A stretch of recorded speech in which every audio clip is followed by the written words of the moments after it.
नमस्कार, आप देख रहे हैं न्यूज 18। मैं हूं आपके साथ मेनका चौधरी। शाम के 7 बजे हैं। शुरुआत करते हैं खबर दमदार की।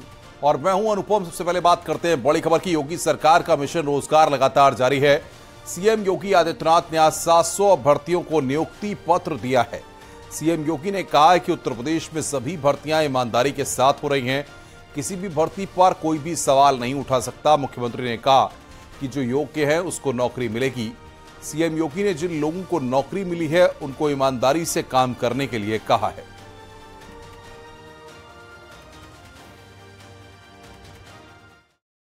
आपने देखा होगा नियुक्ति की प्रक्रिया में न जाति है, न क्षेत्र है, न भाषा है, न किसी प्रकार का वाद है। न जातिवाद का है, न भाई भतीजेवाद का। किसी भी प्रकार की कोई भी आंच हम लोगों ने पिछले 6 वर्ष के अंदर उत्तर प्रदेश के अंदर किसी भी आयोग और बोर्ड की नियुक्ति के साथ नहीं आने दी गई। जो योग्य है, जो सक्षम है, वह चयन की प्रक्रिया के साथ आएगा। उसको नियुक्ति पत्र प्राप्त करना उसका अधिकार है। अगर आपका यह अधिकार दिलाने के लिए सरकार पूरी प्रतिबद्धता के साथ कार्य करती है, उन चुनौतियों से जूझ रही है जो चुनौतियां प्रदेश के सामने थी, तो एक नागरिक का भी तो कोई अधिकार होगा। उस नागरिक के भी तो कुछ अधिकार हैं। वह अधिकार भी तो उस नागरिक को मिलने चाहिए जिसके लिए वो भटकता है। क्यों एक कॉमन मैन को, एक सामान्य नागरिक को क्यों ये बताने के लिए आवश्यकता पड़ती है कि मैं जिंदा हूं? ये नौबत क्यों आती है? जमीन की पैमाइश के लिए क्यों इस प्रकार की नौबत आती है? क्यों व्यक्ति बार बार जाए और हम 45 दिन का समय लेकर के फिर उसमें डेट पर डेट लगाते जाए? आप अच्छे अधिकारी तभी साबित हो पाएंगे अपने अपने क्षेत्र में जब आपने कोई मीटिंग तय की, निष्कर्ष पर पहुंची। हर दिन मीटिंग के लिए लगा दिया और कुछ लोग जिंदगी भर केवल मीटिंग ही करते रह जाते हैं।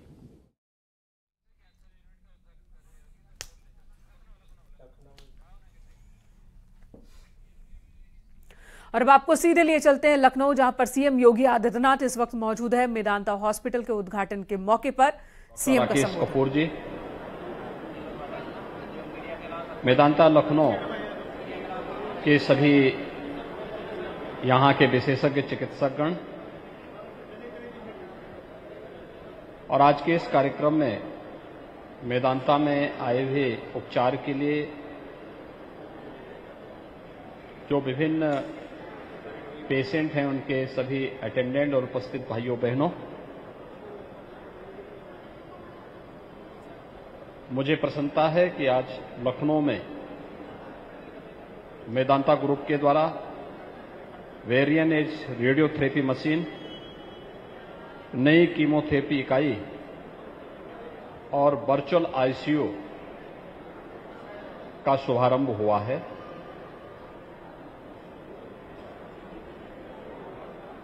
मेदांता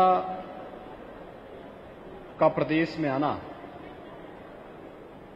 और प्रदेश के 25 करोड़ लोगों के लिए केंद्र और राज्य शासन के स्तर पर चलाई जा रही स्वास्थ्य की सुविधाओं को आगे बढ़ाने में मदद करना, यह इस ग्रुप की सफलता को भी दिखाता है। लखनऊ प्रदेश की राजधानी है और केवल उत्तर प्रदेश ही नहीं बल्कि आसपास के देशों और राज्यों से भी बड़ी संख्या में पेशेंट यहां आता था। उसे उपचार की सुविधा प्राप्त हो, इसके लिए यहां पे अच्छे हॉस्पिटल हों, यह आवश्यकता महसूस हो रही थी। और मुझे प्रसन्नता है कि अपनी स्थापना काल से ही मेदांता ने डॉक्टर नरेश त्रेहन के मार्गदर्शन में डॉक्टर राकेश कपूर के नेतृत्व में एक स्टैंडर्ड बनाया है और उसको लेकर के वो निरंतर आगे बढ़ रहा है। और आज की आवश्यकता के अनुरूप न्यू एज टेक्नोलॉजी को अपनाते हुए आज 3 प्रकार की नई सुविधाएं प्रदेश में उपचार के लिए आने वाले सभी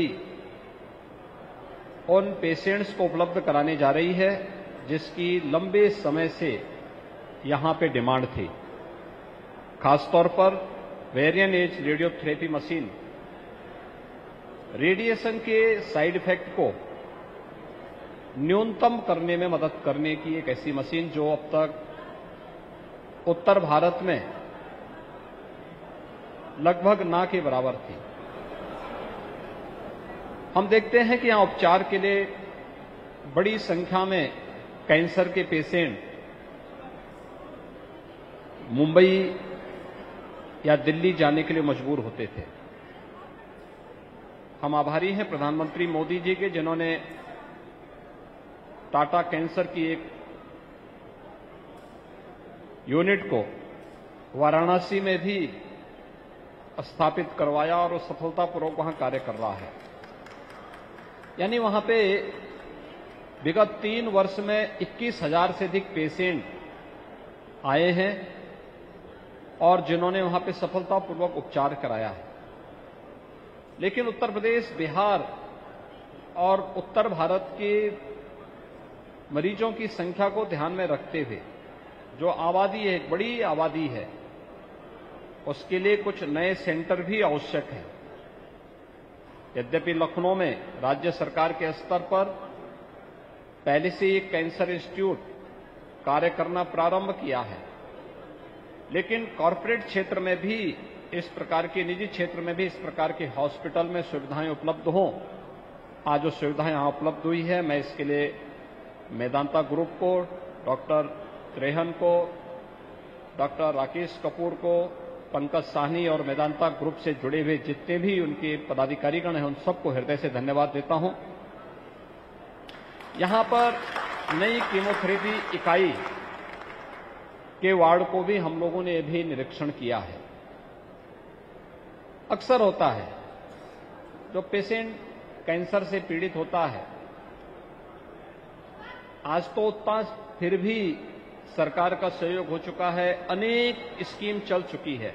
प्रधानमंत्री आयुष्मान भारत की योजना हो या फिर मुख्यमंत्री रिलीफ फंड से ही लोग पैसा लेने के लिए आते हैं, तो हम लोग बिना भेदभाव के मुक्त हस्त से उस हर पेशेंट के लिए जो जरूरतमंद है उसको धनराशि उपलब्ध करवाने का कार्य करते हैं। और इसमें हमारा प्रयास होता है कि उपचार के अभाव में कोई व्यक्ति दम न तोड़ने पाए। इसके साथ ही हम लोगों ने जरूरतमंद लोगों के लिए मुख्यमंत्री जन आरोग्य योजना में भी एक स्कीम हमने चलाई है कि जिसमें प्रतिवर्ष 5 लाख रुपए की स्वास्थ्य बीमा का कवर उसे हम उपलब्ध करवा सकें। तमाम ऐसी स्कीम है जिसमें हमारे जनप्रतिनिधिगण भी, विधायकगण भी 20 से 25 लाख रुपए की सालाना सहायता अपनी स्वयं की निधि से भी पेशेंट को उपचार के लिए उपलब्ध करवा सकते हैं। उन स्थितियों में क्वालिटी हेल्थ सर्विसेज आज की आवश्यकता है और वह यहां पर हमने देखा है। अभी कीमोथेरेपी की जो नए वार्ड को और नई यूनिट को यहां पर हम लोगों ने अभी उसका निरीक्षण भी किया है। और तीसरा आईसीयू यानी वर्चुअल आईसीयू 3 जनपदों से, पूरब में महाराजगंज से, इधर प्रयागराज से और अयोध्या से, 3 जनपदों से वर्चुअल आईसीयू के एक अभिनव कार्यक्रम को भी आज मेदांता ने प्रारंभ किया है। भाइयों बहनों, विशेषज्ञ चिकित्सकों की कमी यह सर्वविदित है। दूसरा, अपनी हाईली क्वालिफाइड डिग्री लेने के बाद कोई भी डॉक्टर बहुत रिमोट एरिया में बहुत दिनों तक ठहरने की स्थिति में नहीं हो पाता। उन स्थितियों में उस रिमोट एरिया में भी स्वास्थ्य की बेहतर सुविधा उपलब्ध हो सके। टेक्नोलॉजी उसका एक बेहतर माध्यम है। टेलीमेडिसिन है, आज ये बेहतरीन सुविधा दे सकती है ग्रामीण क्षेत्र में, दूर दराज के क्षेत्रों में। और फिर वहां के चिकित्सकों को या टेक्नीशियंस को हम थोड़ी भी ट्रेनिंग दे दें तो उनके माध्यम से टेली कंसल्टेशन की सुविधा के साथ साथ विशेषज्ञ चिकित्सक अगर अभाव है, एक मेडिसिन के जनरल मेडिसिन का कोई भी फिजिशियन हो, कोई भी इस प्रकार के चिकित्सक वहां उपलब्ध हैं, तो उनके माध्यम से वर्चुअल आईसीयू के कार्यक्रम को भी वहां पे बहुत आसानी से प्रारंभ किया जा सकता है। और मुझे प्रसन्नता है कि 3 जनपदों को आज यहां से मेदांता ने प्रारंभ किया है। टेली कंसल्टेशन और वर्चुअल आईसीयू की सुविधा को अन्य क्षेत्रों में भी फैलाने का प्रयास होगा तो बहुत बड़ी संख्या में मरीजों को इसका लाभ भी होगा और लखनऊ का लोड भी कुछ कम होगा। क्योंकि आज बहुत सारे पेशेंट ऐसे होते हैं जो गांव में ही उसको ये सुविधा दी जा सकती है, लेकिन उसको जानकारी नहीं होती है, वह लखनऊ दौड़ आता है। अगर एक टेली कंसल्टेशन की सुविधा हम वहां दे दें तो एक स्क्रीनिंग भी हो सकती है। और ये सुविधा हमें विकसित करनी पड़ेगी, एक समय देकर के इसको हमें आगे बढ़ाना पड़ेगा।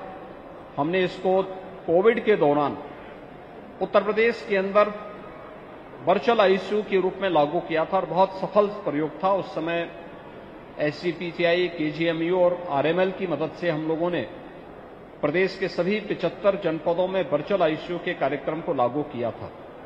और मुझे प्रसन्नता है बताते हुए कि यह एक सफल प्रयोग था। आज यहां पर मेदांता ने अपने रिसोर्सेज से तीनों जनपदों में 3 प्राइवेट हॉस्पिटल को जोड़ करके उन्हें वर्चुअल आईसीयू की सुविधा देने की कार्रवाई को आगे बढ़ाया है। मेदांता ग्रुप को इस सुविधा को देने के लिए भी हृदय से धन्यवाद देता हूं, क्योंकि अंततः इससे प्रदेश की ही जनता को लाभ होता है और उत्तर प्रदेश के अंदर स्वास्थ्य सुविधा के प्रति आम जनमानस का विश्वास और सुदृढ़ होता है। मुझे पूरा विश्वास है कि मेदांता ग्रुप टेक्नोलॉजी को और ज्यादा संख्या में अपना करके देश और दुनिया के अंदर जहां कहीं भी हेल्थ सेक्टर की न्यू टेक्नोलॉजी आ रही है, उस टेक्नोलॉजी को ला करके यहां के जो पेशेंट्स हैं उन लोगों को उपलब्ध करवाने में योगदान देता रहेगा। मैं एक बार फिर से इन तीनों सुविधाओं को देने के लिए डॉक्टर नरेश त्रेहन को, डॉक्टर राकेश कपूर को, श्री पंकज साहनी और मेदांता ग्रुप को हृदय से धन्यवाद देता हूं और विश्वास करता हूं कि इन सभी सुविधाओं का लाभ प्रदेश के वासी लेंगे। आप सबके प्रति मेरी शुभकामनाएं। धन्यवाद। जय हिंद। बहुत बहुत शुक्रिया। इधर संसद के मानसून सत्र का आगाज हो गया। सत्र शुरू होने से पहले पीएम मोदी ने मानसून सत्र में सांसदों का स्वागत करते हुए सत्र में सहयोग की उम्मीद जताई। साथ ही मणिपुर की घटना को लेकर दुख जताते हुए उन्होंने कहा कि ये शर्मसार कर देने वाला मामला है, पूरे देश की बेइज्जती हो रही है। उन्होंने कहा कि मैं सभी मुख्यमंत्रियों से राज्यों में कानून व्यवस्था और सख्त और मजबूत करने की अपील करता हूं, खासतौर पर माताओं बहनों की रक्षा के लिए कठोर से कठोर कदम उठाए जाएं। साथियों, आज जब मैं आपके बीच आया हूं, इस लोकतंत्र के मंदिर के पास खड़ा हूं, तब मेरा हृदय पीड़ा से भरा हुआ है, क्रोध से भरा हुआ है। मणिपुर की जो घटना सामने आई है, किसी भी सभ्य समाज के लिए ये शर्मसार करने वाली घटना है। पाप करने वाले, गुनाह करने वाले कितने हैं, कौन है, वो अपनी जगह पे है, लेकिन बेइज्जती पूरे देश की हो रही है।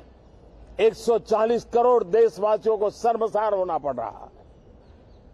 मैं सभी मुख्यमंत्रियों से आग्रह करता हूं कि वे अपने राज्य में कानून व्यवस्था को और मजबूत करें, खास करके हमारी माताओं बहनों की रक्षा के लिए कठोर से कठोर कदम उठाएं। घटना चाहे राजस्थान की हो, घटना चाहे छत्तीसगढ़ की हो, घटना चाहे मणिपुर की हो, इस देश में, हिंदुस्तान के किसी भी कोने में, किसी भी की राज्य सरकार में राजनीतिक वाद विवाद से ऊपर उठ करके कानून व्यवस्था का महात्मा है। बाबा बागेश्वर लंदन जा रहे हैं। रवाना होने से पहले पूर्वी दिल्ली से बीजेपी सांसद मनोज तिवारी और गोरखपुर से बीजेपी सांसद रवि किशन ने एयरपोर्ट पर बाबा से आशीर्वाद लिया।